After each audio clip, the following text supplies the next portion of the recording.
নমস্কার, আপনাদের সঙ্গে রয়েছে আমি সৌমিতা। আপনাদের সবাইকে স্বাগত জানাচ্ছি অ্যাক্সলেপিয়া হেলথ ইউটিউব চ্যানেলে। আজকে আমরা যে সমস্যাটার কথা বলবো সেটা আজকের দিনে দাঁড়িয়ে প্রায় প্রত্যেকটা ঘরে ঘরেই একটা কমন সমস্যা হয়ে গিয়েছে। সমস্যার নাম হচ্ছে স্পন্ডাইলোসিস। ছোট থেকে বড় 8 থেকে 80 কম বেশি বহু মানুষ এই সমস্যায় রীতিমতো জর্জরিত। তবে সমস্যাটা এত কমন একটা সমস্যা হওয়ার পরেও কিন্তু আজকের দিনে দাঁড়িয়ে বহু মানুষ এই সমস্যাটার সম্পর্কে ঠিকঠাক মতো জানেন না। এমনকি এই সমস্যাটা নিয়ে প্রচুর ভুল ধারণা রয়েছে ছড়িয়ে। এবার এই যে ভুল ধারণাগুলো, তার মধ্যে কোনটা সত্যি ঠিক আর কোনটা একেবারেই ভুল, সেই বিষয় নিয়ে কিন্তু আমাদের আজকের আলোচনা। আর আজকের এই আলোচনায় আমরা আমাদের সঙ্গে যাকে পেয়ে গিয়েছি তিনি শহর কলকাতার অন্যতম প্রখ্যাত চিকিৎসক প্রফেসর ডক্টর ক্ষেত্রমাধব দাস স্যারকে। নমস্কার স্যার, আপনাকে অ্যাক্সলেপিয়া হেলথে স্বাগত জানাই। আমি ধন্যবাদ জানাই আপনাদের আমাকে ডাকার জন্য। স্যার, প্রথমেই যে কথাটা বলে শুরু করলাম যে আজকাল তো প্রায় প্রত্যেকটা ঘরে ঘরেই স্পন্ডাইলোসিসের সমস্যা। তাই ঘাড়ের ব্যথা বা স্পন্ডাইলোসিস যেটাকে আমরা বলছি, এই দুটোর মধ্যে কি কানেকশন বা কি বিষয়টা একটু বলুন তো। প্রশ্নটা শুনেই আমি কানেকশনের থেকেও ডিসকানেকশন করে দিচ্ছি, ডিসকানেক্টেড করতে যাই ব্যাপারটা। আচ্ছা, কেন? দুটো, একটা হচ্ছে ঘাড়ের ব্যথা বা স্পন্ডাইলোসিস, এই বা শব্দটা এখানে লাগবেই না, এই দুটো ডিসকানেক্টেড। মানে দুটো আলাদা? ঘাড়ের ব্যথা অনেক কারণে হতে পারে। আচ্ছা। স্পন্ডাইলোসিস মানে সার্ভাইকাল স্পন্ডাইলোসিস তার একটা কারণ। এমনকি ঘাড়ের ব্যথার সব থেকে কমন যে কারণ সেটাও কিন্তু সার্ভাইকাল স্পন্ডাইলোসিস নয়। আচ্ছা। ঘাড়ের ব্যথার মানে স্পন্ডাইলোসিস, আর আবার স্পন্ডাইলোসিস কথাটাকেও আমাকে বলতে হবে। শুধু স্পন্ডাইলোসিস মানেই লোকে আমাকে অনেকেই এসে বলেন যে আমার স্পন্ডাইলোসিসের হিস্ট্রি আছে, তখন জিজ্ঞেস করি কোথাকার স্পন্ডাইলোসিস, অর্থাৎ সার্ভাইকাল স্পন্ডাইলোসিস নাকি লাম্বার স্পন্ডাইলোসিস। এই দুটো কমন। ডরসাল ভার্টিব্রাতেও স্পন্ডাইলোসিস হয়, অর্থাৎ ঘাড়ের যে ভার্টিব্রা, যে স্পাইনাল অঞ্চল, সেটাকে আমরা বলি সার্ভাইকাল রিজিয়ন। তার নিচে বুক অঞ্চলের যে সমস্ত ভার্টিব্রা থাকে সেই জায়গাটাকে, স্পাইনের সেই অংশটাকে আমরা বলি ডরসাল, আর তার নিচে কোমরের অংশে যে স্পাইনের অংশ তাকে বলি লাম্বার।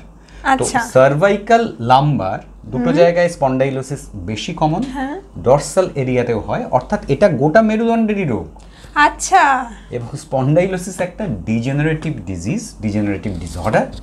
সেটা প্রায় প্রত্যেকের বয়স বাড়লে একটু না একটু থাকবে। আচ্ছা। সেটা এমনকি 30-40-এর পর থেকেই অল্প বিস্তর শুরু হয়ে যায়, দেখা যায়। এক্সরে করলে কিন্তু একটা বয়সের পর প্রায় সবার কিছু না কিছু স্পন্ডাইলোটিক চেঞ্জেস পাওয়া যায়, কিন্তু তাদের কিন্তু সবার ঘাড়ে ব্যথা বা কোমরে ব্যথা থাকে না। আচ্ছা, মানে ঘাড়ে ব্যথা না হলেও স্পন্ডাইলোসিস হতে পারে? স্পন্ডাইলোসিসটা খুব স্বাভাবিকভাবেই হয় বয়সের সঙ্গে সঙ্গে। এবার জেনেটিক কারণে বা পশ্চাৎ ঠিক না রাখার জন্যে বা ঠিক অঙ্গভঙ্গি মানে না করার জন্যে, অর্থাৎ বা সেডেন্টারি লাইফস্টাইলের জন্যে, অথবা ঠিক মতো রেগুলার এক্সারসাইজ না করার জন্যে, আমাদের এই শুধু এই যে বসা দাঁড়ানো ইত্যাদি ভুল, অর্থাৎ ভুল পশ্চারের জন্য এগুলো অনেক সময় অ্যাকসেন্চুয়েটেড বা অ্যাক্সিলারেটেড হয়, তাড়াতাড়ি বেড়ে যায় বা একটু বেশি করে হয়। কিন্তু স্পন্ডাইলোসিস কিন্তু সেদিক থেকে দেখতে গেলে প্রায় প্রত্যেকেরই একটা বয়সের পর কিছু না কিছু চেঞ্জেস হবে। আচ্ছা। এবার সবার যেমন ব্যথা হয় না তার মানে সে প্রমাণিতই হয়ে গেল যে সব স্পন্ডাইলোসিস মানেই সেটা ব্যথা তৈরি করে না। আবার একই সঙ্গে আরেকটা জিনিস প্রমাণিত হলো, প্রচুর মানুষের যাদের ঘাড়ে ব্যথা মানে স্পন্ডাইলোসিস নয়। কারণ যখন ওটা মানে এটা নয়, এটা মানে ওটা নয়, তার কারণ হচ্ছে ঘাড়ে ব্যথার যে মুখ্য কারণ, সব থেকে বেশি কারণ, সেটা কিন্তু মেকানিক্যাল বা নন স্পেসিফিক নেক পেন আমরা বলি। আচ্ছা। সেটার ক্ষেত্রে সব থেকে বেশি দায়ী হচ্ছে পেশি, লিগামেন্ট, অর্থাৎ সফট টিস্যু।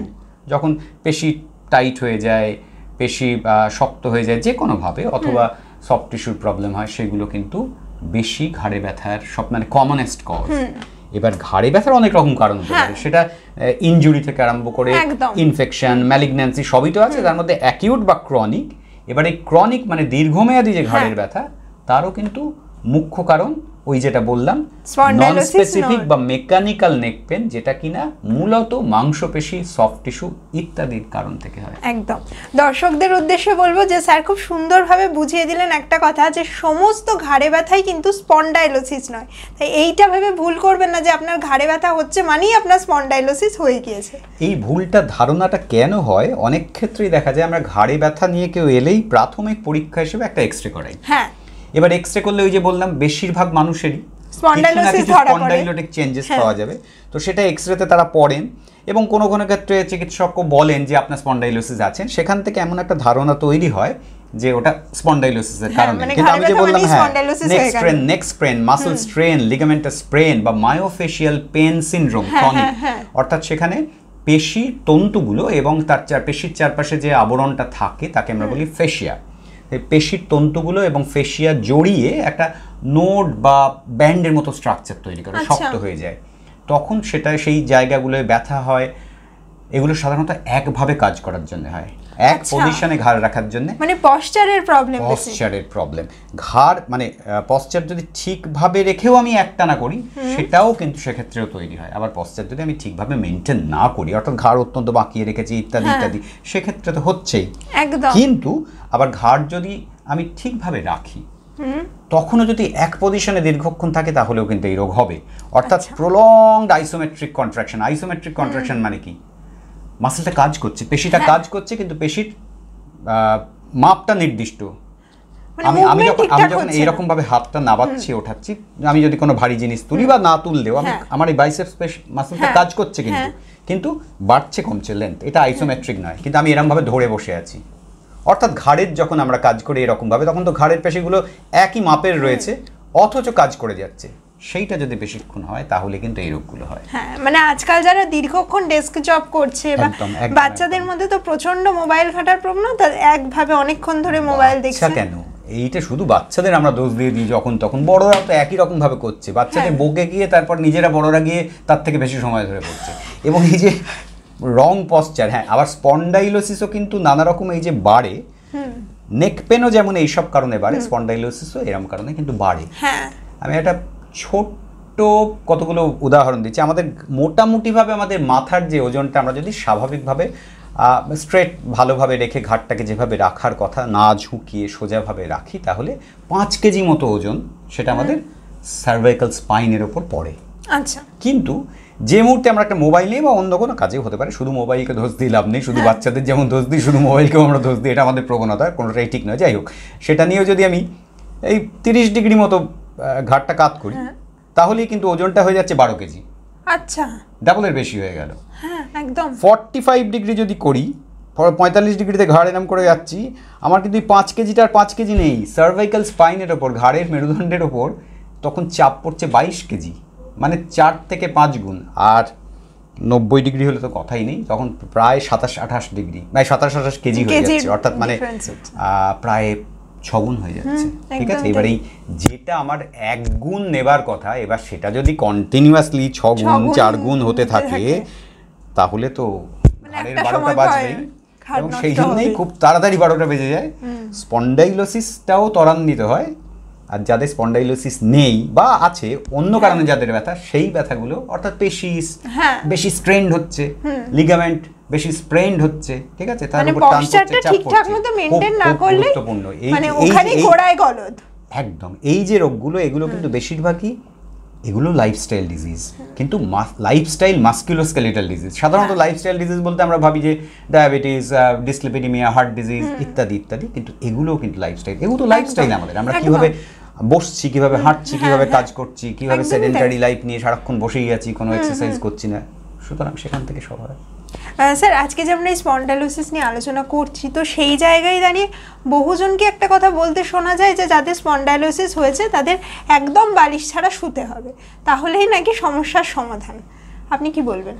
সত্যির থেকে মিথ বা মিথ্যে খুব তাড়াতাড়ি স্প্রেড করে, বহুলভাবে প্রচারিত এবং প্রচলিত হয়, এটা আমরা সবাই জানি, এটাও সেরকম একটা জিনিস। আমরা যদি আমাদের মেরুদণ্ডটা দেখি, তাহলে দেখবো যে বিভিন্ন জায়গায় বিভিন্ন রকম কার্ভেচার আছে। নর্মাল সার্ভাইকাল স্পাইনটা একটু সামনের দিকে এগোনো, মানে ঢেউ খেলানো, সেটাকে আমরা বলি সার্ভাইকাল লর্ডোসিস। এরকম বিভিন্ন জায়গায় আছে। এবার বালিশের কাজ কি? বালিশের কাজ হচ্ছে আমাদের মাথা এবং ঘাড়টাকে সাপোর্ট দেওয়া ঠিকভাবে। এবার আমি যদি বালিশ ছাড়া শুই, তাহলে তো সাপোর্ট পাচ্ছে না, পাচ্ছে না। সুতরাং সবসময়ই সাপোর্টটা প্রপারলি দিতে। আবার কি বললাম, যদি আমার ঘাড়টা পেছন দিকে হেলে যায় বা সামনের দিকে হেলে যায়, বালিশেও শুলো গন্ডগোল, খুব বেশি নিচুতেও অসুবিধে, খুব উঁচুতেও অসুবিধে। তাতে কি হচ্ছে, ওই যে ওজনটা বেড়ে যাচ্ছে, এখানে চাপ পড়ছে, হাড়ের ওপর চাপ পড়ছে, পেশির ওপর চাপ পড়ছে, লিগামেন্টের ওপর চাপ পড়ছে, সেই কারণে কিন্তু সমস্যাগুলো আরো বাড়বে। সুতরাং আমার বালিশটা হতে হবে খুব উঁচুও নয়, খুব নিচুও নয়। এটা কিন্তু প্রত্যেকের শরীরের ওপর, মাথা ঘাড়ের মাপের ওপর মোটামুটি ভাবে নির্ভর করে, সেই অনুসারে তাকে শুয়ে দেখে নিতে হবে। এবং আমাদের চিত হয়ে শুলে যতটা গ্যাপ থাকে, পাশ ফিরে শুলে কিন্তু বেশি গ্যাপ থাকে, এবং যাদের কাঁধ বেশি চওড়া তাদের আরো বেশি গ্যাপ থাকে। সুতরাং সেইটা মাথায় রেখে কিভাবে শুচ্ছি, কতক্ষণ কিভাবে শুচ্ছি, আমাদের বালিশটাকে অ্যাডজাস্ট করে নিতে হবে। একই বালিশ আমরা ব্যবহার করব, সেই বালিশগুলোকে কিন্তু যখন এমনভাবে দেবো যাতে ঘাড়ের এই জায়গা থেকে থাকে, অর্থাৎ নেক, ঘাড় বলতে আমি আপার ব্যাক বোঝালাম, বাংলায় তো দুটোই ঘাড়, নেকও ঘাড়, আপার ব্যাকও ঘাড়, ঠিক আছে? এই আপার ব্যাকের এখান থেকে থাকে যাতে নেকটা সাপোর্টেড হয়, শুধু মাথাটাকে সাপোর্ট দেওয়া কিন্তু বালিশের কাজ নয়। এবং সেই বালিশটা হতে হবে ফার্ম পিলো। ফার্ম মানে কি, ফার্মের কোনো বাংলা প্রতিশব্দ নেই, সফট আর হার্ডের মাঝামাঝি, শক্ত আর নরম, খুব শক্ত নয়, একেবারে নরম। একেবারে বাংলায় কথা বলতে গেলে এত বড় কথা বলতে হবে, ফার্মের জায়গায় ফার্ম পিলো। এবং এখন এক ধরনের ফোম বেরিয়েছে, সেই মেমোরি ফোম, সেটা কিন্তু খুব ভালোভাবে এটাকে মেনটেন করে। এই দুটো জিনিস, সাপোর্টও দিচ্ছে, আবার প্রপার কার্ভেচারটাও মেনটেন করলো ঘাড়ে, একদম এই জিনিসটা খুব দরকার। অর্থাৎ বালিশ কিন্তু সবার ব্যবহার করা উচিত, ঘাড়ের ব্যথা থাকুক বা না থাকুক, স্পন্ডাইলোসিস থাকুক বা না থাকুক, এবং যদি না ব্যবহার করা হয় তাহলে কিন্তু রোগগুলো আরো বেড়ে যাবে। স্যার, এবার সেই সমস্ত মানুষদের কথা বলবো যাদের পেশার কারণে অনেকক্ষণ ধরে ঘাড় মাথা নিচু করে রাখতে হয়। যেমন ধরুন কোনো টিচার যাকে দীর্ঘক্ষণ ধরে স্কুলের খাতা দেখতে হচ্ছে বা কলেজের খাতা দেখতে হচ্ছে, বা আইটিতে যারা চাকরি করেন তাদের অনেকক্ষণ ধরে ল্যাপটপে কাজ করতে হচ্ছে, তাদের ধরুন কারোর আগে স্পন্ডাইলোসিস ছিল, মানে ধরুন স্পন্ডাইলোসিস রয়েছে, তারা কি সেক্ষেত্রে কলার ব্যবহার করতে পারেন নিজেদের পছন্দ, মানে আইটি যারা প্রফেশনাল বা টিচার, তাদের অনেকেই আমার পেশেন্ট এই কারণেই, তাদের মধ্যে এই রোগগুলো বেশি। কিন্তু ওই স্পন্ডাইলোসিস যাদের ছিল, কথাটাকে আমি বাদ দিচ্ছি, স্পন্ডাইলোসিসটা এমন কিছু ইম্পর্টেন্ট বিষয় নয়। সেক্ষেত্রে স্পন্ডাইলোসিস থাকুক বা না থাকুক, নেকের অন্য কাজ যদি থাকে, অন্যান্য মোর কমন কজেসগুলো যদি থাকে নেক পেনের, সেক্ষেত্রেও তাদের এইগুলো করা খুব অসুবিধাজনক। কিন্তু সেটা কেন অসুবিধাজনক? কারণ আমাদের দেশে বিশেষ করে প্রি প্লেসমেন্ট ট্রেনিং হয় না, আর্গোনমিক্যালি সাউন্ড ওয়ার্ক এনভায়রনমেন্ট তৈরি করা হয় না। কিন্তু না থাকলেও আমাকে নিজের গরজে, নিজের চাহিদায়, নিজের চেষ্টায় করে নিতে হবে, এবং সেগুলো করার জন্যে ইনফ্রাস্ট্রাকচারালি বিরাট কিছু চেঞ্জেস না করলেও নিজেই করে নিতে পারি।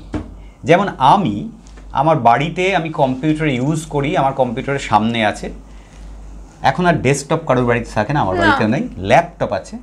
এবার কম্পিউটারের নিয়মটা কি, যাতে আমার ঘাড়টা সোজা থাকবে সেই অবস্থায় কাজ করবো। ওই 5 কেজিটাকে 5 কেজি রাখবো, আর বাড়াবো না। অর্থাৎ কম্পিউটারের আপার স্ক্রিনে, মানে স্ক্রিনের আপার লেভেলে আমার চোখের লেভেল থাকবে, বা তার থেকে একটু নিচে হতে পারে, সামান্য 5 ডিগ্রি মতো।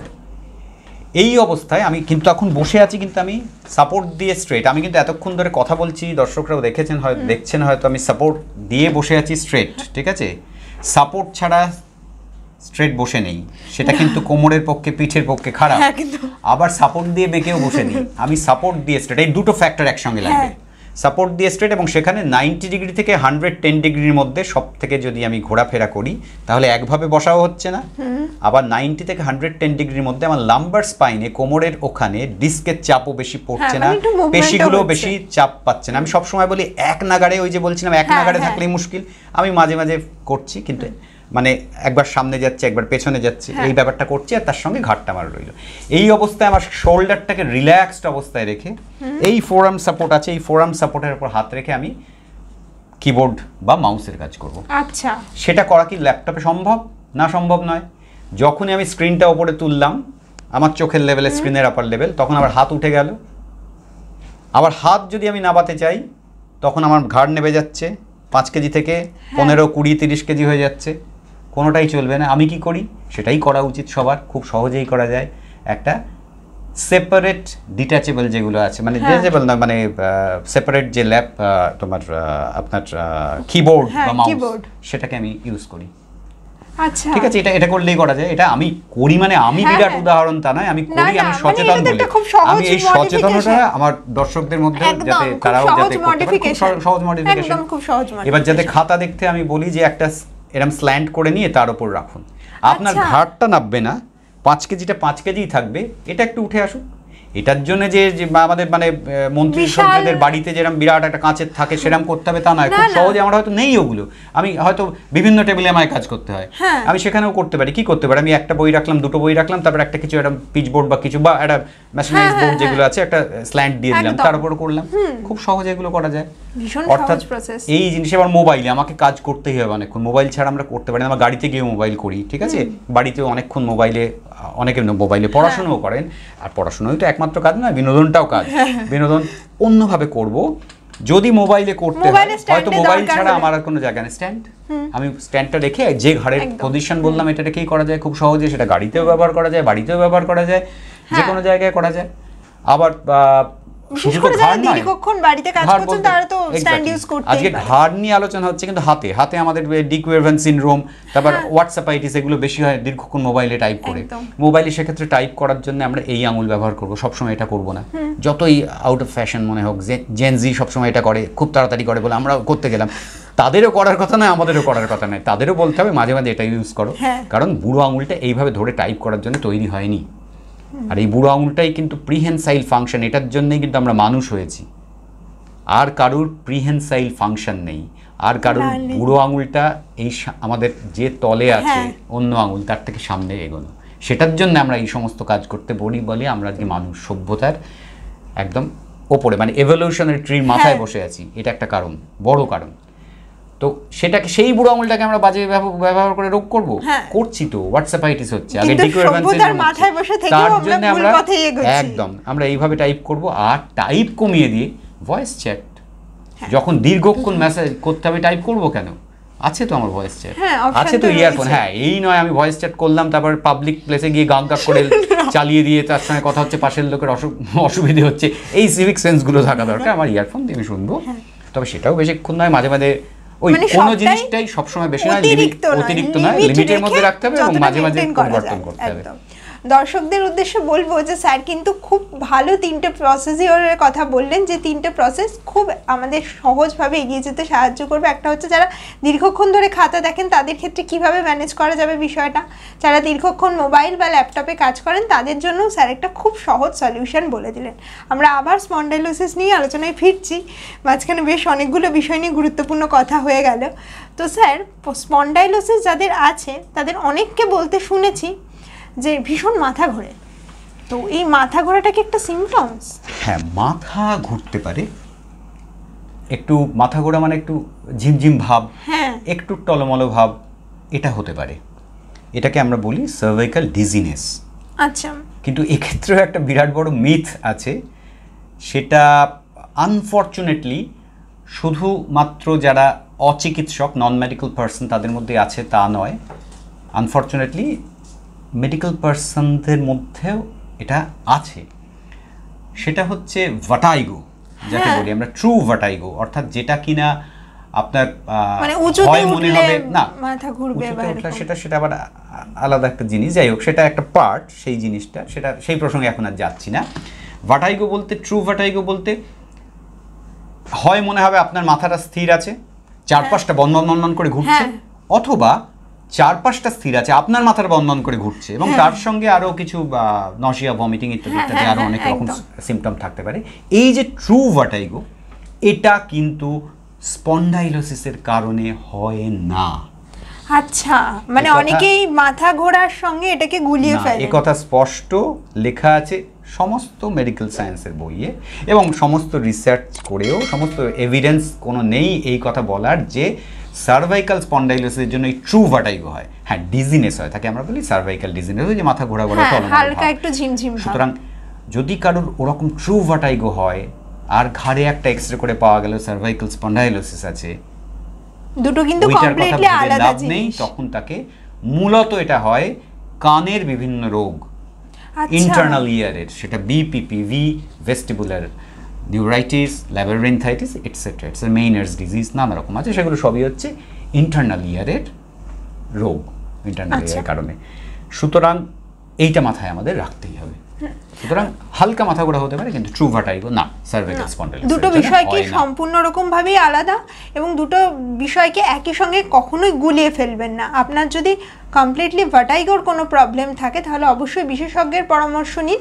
এটার সঙ্গে কিন্তু সার্ভাইকাল স্পন্ডাইলোসিসের কোনোই সম্পর্ক নেই।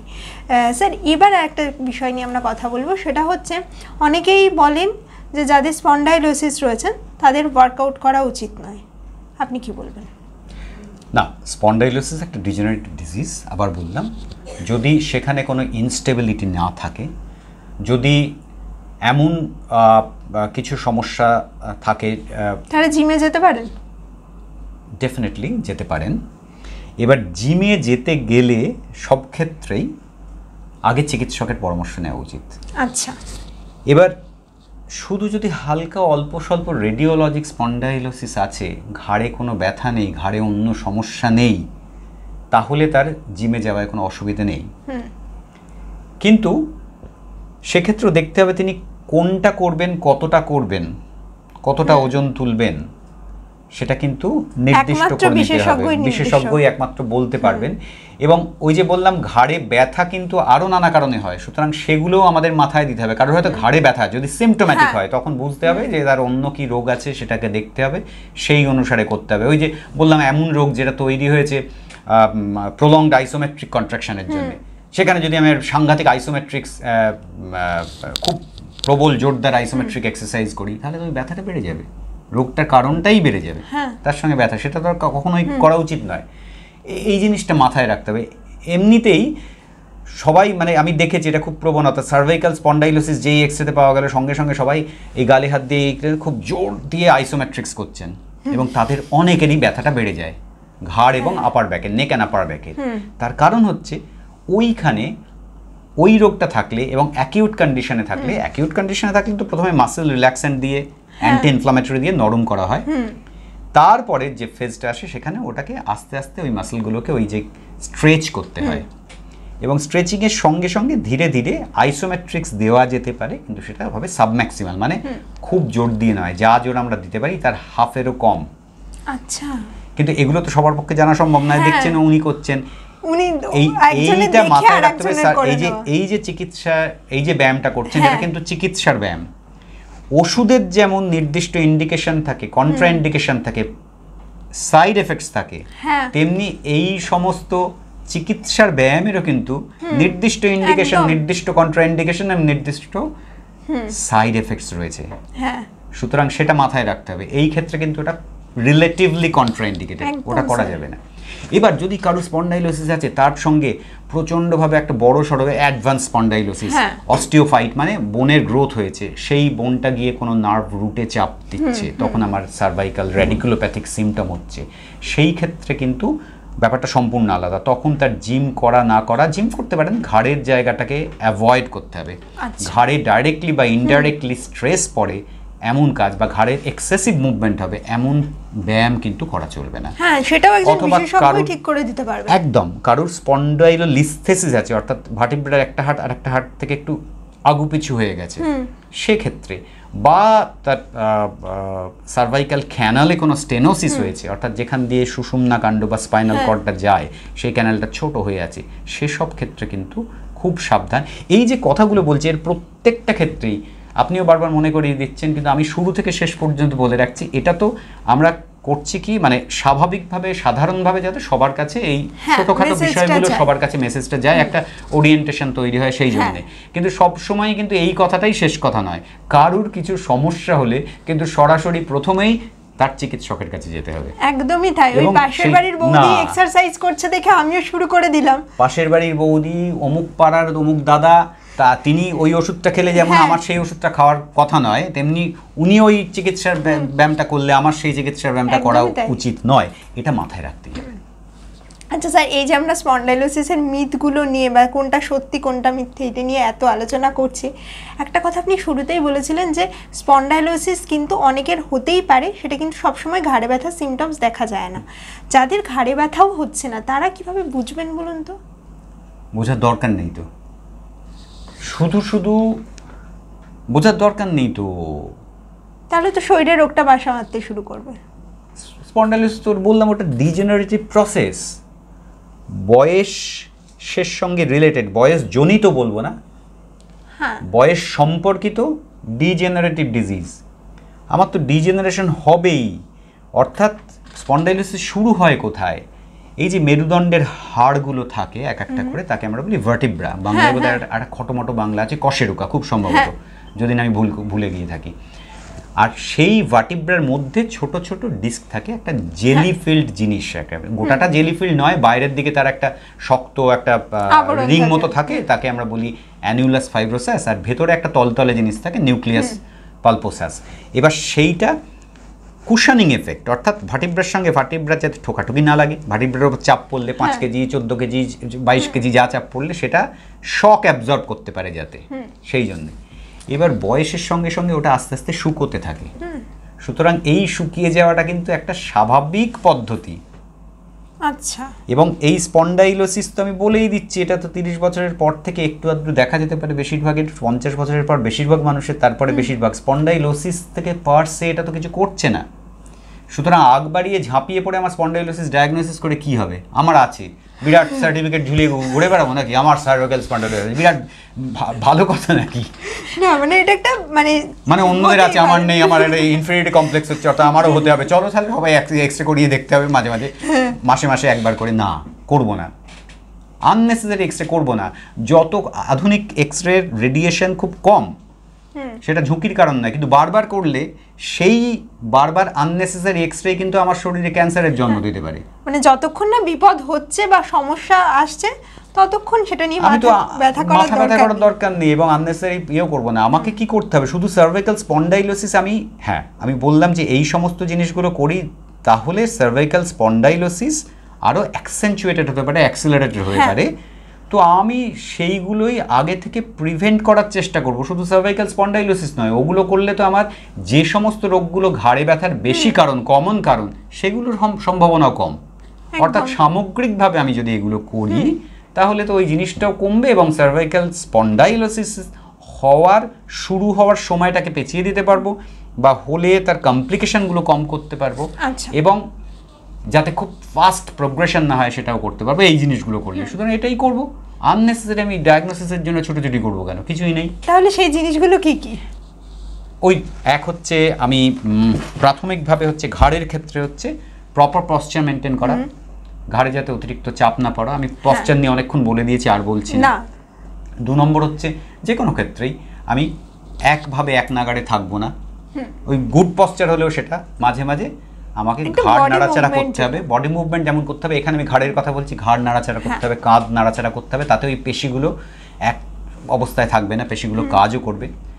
হালকা ব্যায়াম আমি করবো সবসময়, যাতে কোনো রোগ না থাকে। রোগ থাকলে তখন চিকিৎসকের পরামর্শ মতো, আর যদি না থাকে আমি তখন হালকা ব্যায়াম করবো। বেশিরভাগ এটা তো থাকে না কিছু, সুতরাং আমরা ছোটোবেলা থেকেই করতে থাকবো, সেটার কোনো ইয়ে নেই, মানে সেটার কোনো অল্টারনেটিভ নেই, ঠিক আছে।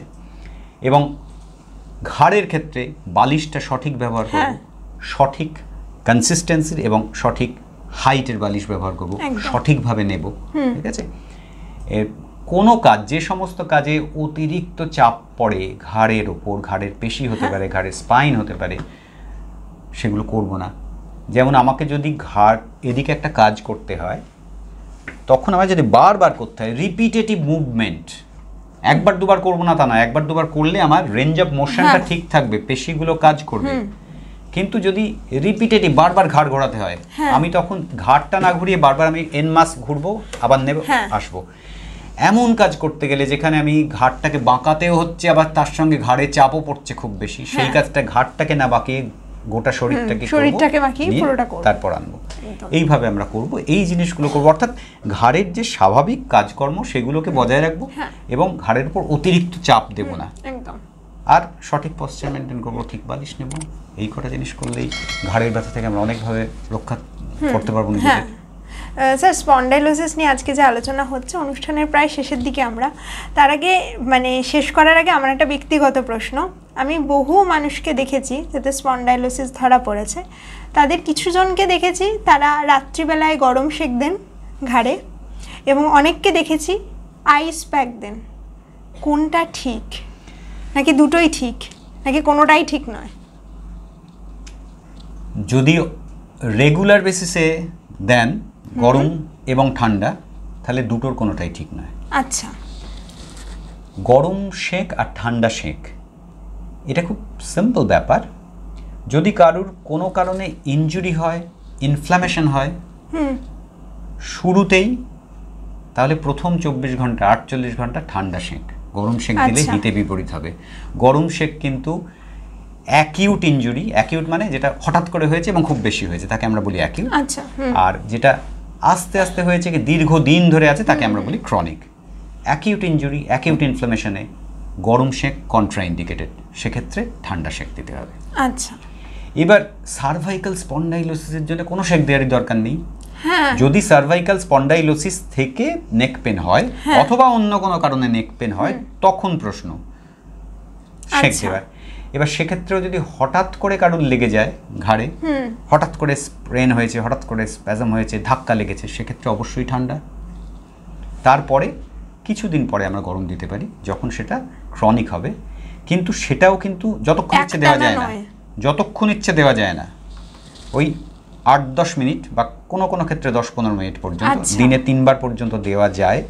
কিন্তু সেটাও দীর্ঘদিন ধরে নয়। দীর্ঘদিন ধরে ঠান্ডা শেক গরম শেক দুটো দেওয়াই কিন্তু খারাপ। আচ্ছা, মানে স্পন্ডাইলোসিস থেকে কারোর ঘাড়ে ব্যথা হলে তিনি ম্যাক্সিমাম দিনে 3 বার করে কয়েকদিন শুধু গরম শেক দিতে পারেন।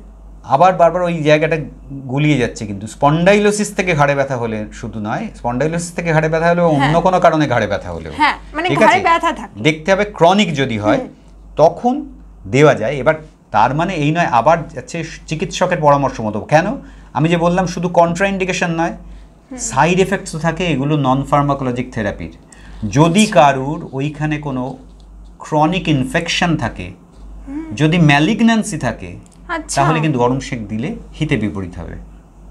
একমাত্র বিশেষজ্ঞ সেটা নির্ধারণ করতে পারে। কারুর পেশিতে ব্যথা হয়েছে, কাফ মাসলে প্রচন্ড ব্যথা হয়েছে, অনেক দিন ধরে এই ব্যথা আছে, সঙ্গে সঙ্গে ঠান্ডা দিল, তারপরে সেটা 7 দিন আছে, গরম শেক দিলাম না, আসলে তার ক্রনিক ডিভিডি হয়েছে, সেখানে গরম শেক দেওয়াটা ঠিক নয়। সুতরাং এই কথাগুলো যা বলছি এটা কিন্তু ডাইরেক্টলি ফলো করার জন্য নয়, আইডিয়া তৈরি করার জন্য, কিন্তু শেষ পর্যন্ত আপনাকে চিকিৎসকের পরামর্শ মতোই যা করার করতে হবে। একদম। অসংখ্য ধন্যবাদ স্যার আপনাকে। দর্শকদের উদ্দেশ্যে বলবো যে আজকে যে আমরা সার্ভাইকাল স্পন্ডাইলোসিস নিয়ে আলোচনা করছিলাম এবং এই সমস্যাটি থাকলে কি কি ধরনের কমপ্লিকেশনস হতে পারে স্যার সেগুলো নিয়েও আলোচনা করলেন। ঠিক তেমনভাবে আমরা আজকে যে বিষয়টা নিয়ে আলোচনা করলাম সেটা হচ্ছে এই যে একটা সমস্যা, সেই সমস্যাটার পিছনে প্রচুর মানুষের সত্যি মিথ্যে নানান ধরনের মন্তব্য থাকে। তাই কোনটা ঠিক কোনটা ভুল, কোন ধরনের সমস্যা হলে আপনি কীরকম ব্যবস্থা গ্রহণ করবেন, সেই সমস্ত কিছু নিয়ে আমাদের আজকের আলোচনা হলো। সকলে ভালো থাকুন, সুস্থ থাকুন। আর প্রত্যেক দিনের মতো আজকেও বলবো যারা যারা এখনও পর্যন্ত অ্যাক্সলেপিয়া হেলথের ইউটিউব চ্যানেলটা সাবস্ক্রাইব করেননি তারা অতি অবশ্যই সাবস্ক্রাইব করে পাশে থাকা বেল বাটনে ক্লিক করে দেবেন। অ্যাক্সলেপিয়া হেলথের স্বাস্থ্য সংক্রান্ত বিভিন্ন টিপস পেতে ফলো করবেন অ্যাক্সলেপিয়া হেলথের ফেসবুক পেজ এবং একই সঙ্গে হোয়াটসঅ্যাপ চ্যানেল। আর কোনো ধরনের স্বাস্থ্য সংক্রান্ত সমস্যা হলে কিন্তু অবশ্যই আপনারা বিশেষজ্ঞের পরামর্শ নেবেন। ঘাড়ের যত্ন নিন, তাহলে মাথা উঁচু করে বাঁচতে পারবেন। একদম তাই। অসংখ্য ধন্যবাদ আপনাদেরকে অনুষ্ঠানটা দেখার জন্য। নমস্কার। অ্যাক্সলেপিয়া হেলথে রয়েছেন নানা ক্ষেত্রের বিশেষজ্ঞ ডাক্তার, যারা আপনার সমস্ত চিকিৎসা ঘটিত সমস্যার সমাধান করে দেবেন অনলাইন। মাত্র কয়েকটি ক্লিকে বুক করে ফেলুন ডাক্তারের অ্যাপয়েন্টমেন্ট। ডাউনলোড করুন অ্যাক্সলেপিয়া হেলথ। ভালো থেকো।